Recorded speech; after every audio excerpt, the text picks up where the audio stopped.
I live in Lowestoft, Britain's most easterly town. Britain's most easterly anything. The sun rises a fraction earlier here than in the rest of the country. We've got the kettle on and the curtains open before they've even found their slippers in Cornwall. My house is a bit less than 10 minutes walk from the North Sea. And Ness Point, the place where the water and the land meet. The smell of potato waffles hangs in the air due to the proximity of the Birdseye factory, and the sound of the wind turbine pushes back against the continual noise of the waves. It's not the most beautiful seascape in the world, but it does have its moments.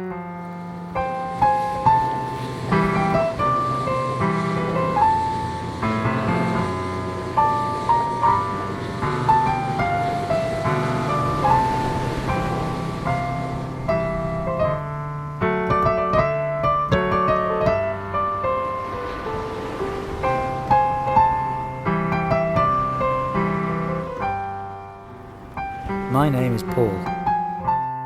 I am not a filmmaker. I am not a sculptor. But in the spring of 2020, I briefly became both.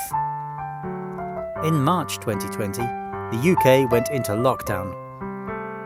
In March 2020, all my work vanished in a cloud of virus particles, and I had to stay at home, on my own, and think about things. Like my life.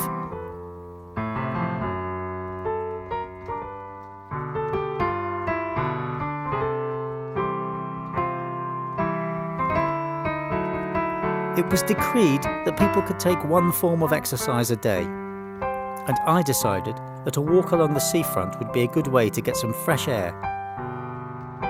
I decided that I'd pick a route and stick to it, and worked out that it would be about a 5-mile return trip each day. On the return trip, I took a slightly different route. I walked about 5 days a week. Always the same route, always the evening. The sea is always different, and yet it is also always the same. I found this to be a comfort. The continuum and the variance gave me what I needed to process the big weird situation that I found myself in. A bit, anyway. At the end of the seawall, the concrete stops abruptly, and the beach continues north along the coast. This area is a place where a lot of driftwood and detritus gets left after high tides. Rather like Lowestoft itself, a great many interesting things wash up here. Somewhere between stranded and harboured. And I started to collect the pieces of driftwood I came across and take them home with me.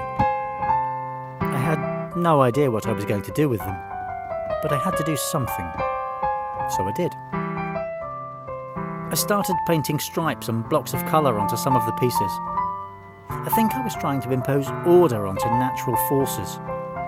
I would do this, usually late at night. Usually after one of the walks. It was at this stage that I started to call them sculptures. The current North Sea Wall is built upon the remains of a previous North Sea Wall, and doing a little bit of research, I discovered that the previous wall had been straight and wide, and that car and motorcycle races had taken place on it. But now it was a collapsed tangle of concrete and rusty metal, and bricks. Lots of bricks. Many of these bricks have been worn down by the action of the sea.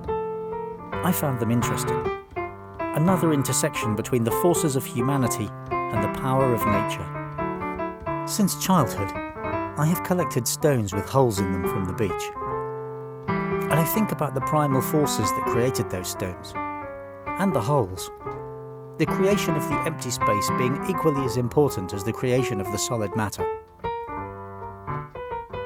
And after making a few sculptures, I started to incorporate the bricks and stones with holes in them into the work, and to think about the empty spaces as well as the materials. Because doing nothing can be just as important as doing something.